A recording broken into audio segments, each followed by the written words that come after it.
Okay, so for example number 2, we're going to follow the exact same guidelines. We have this parabola that's in quadratic form. We're going to take it, we're going to complete the square. That way we can get this parabola in standard form.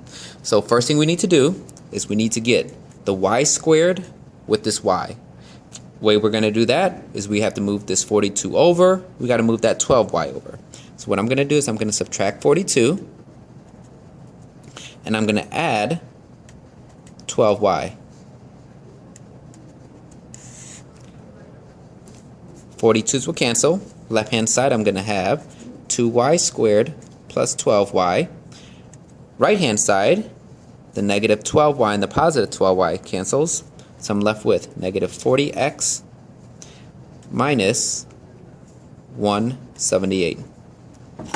So we have our y squared and our y isolated. Now, the next thing we're going to need to do is we're going to need to complete the square. However, remember, in order to complete the square, you need a 1 in front of the y squared. So before I find my special number, I'm going to need to factor out this 2. So we're going to factor out the 2. We're going to be left with y squared plus 6y, because 2 divided by 2 is 1, 12 divided by 2 is 6. Now let's make room for our special number. Right hand side, we're going to have negative 40x minus 178. Again, let's make room for that special number. Now, special number is the same formula. It's going to be b over 2 quantity squared. So 6 divided by 2 is 3. 3 squared is 9. So that's my special number.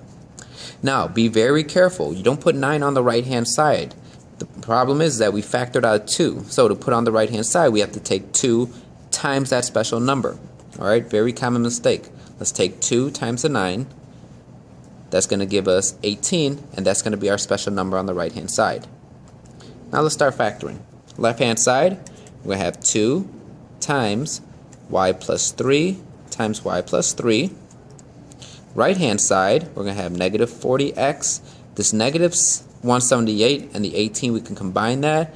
We can make it negative 160.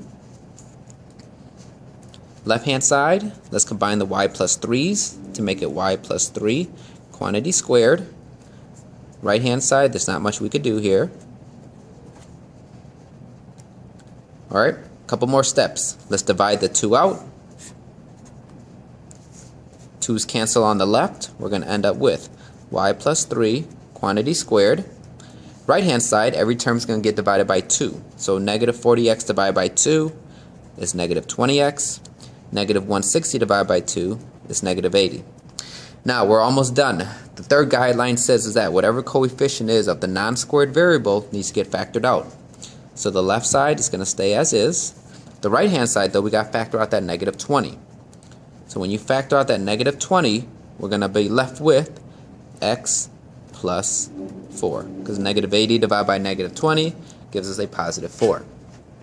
Now, here is our parabola in standard form. Now we could get our h, our k, our p values. So our vertex is going to be h comma k. So here's our h. Here's our k. Let's plot them down. So negative 4, negative 3. There's my vertex. Now, because y is being squared, that means we're going to have a horizontal parabola. So here's my horizontal parabola. Let's get our p-value.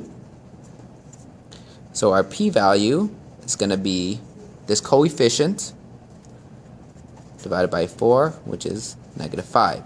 So what that means is my focus is 5 units to the left because it's a horizontal parabola. So 1, 2, 3, 4, 5. Here's my focus. Here's my vertex. Directrix is 5 units the other direction. 1, 2, 3, 4, 5. There's my directrix. Remember, distance from the focus to the directrix is what's going to give us our other 2 points. So we got 1, 2, 3, 4, 5, 6, 7, 8, 9, 10. 10 units from the focus to the directrix means 10 units from the focus to the parabola. 1, 2, 3, 4, 5, 6, 7, 8, 9, 10. There's 1 point on the parabola. 1, 2, 3, 4, 5, 6, 7, 8, 9, 10. So somewhere down here.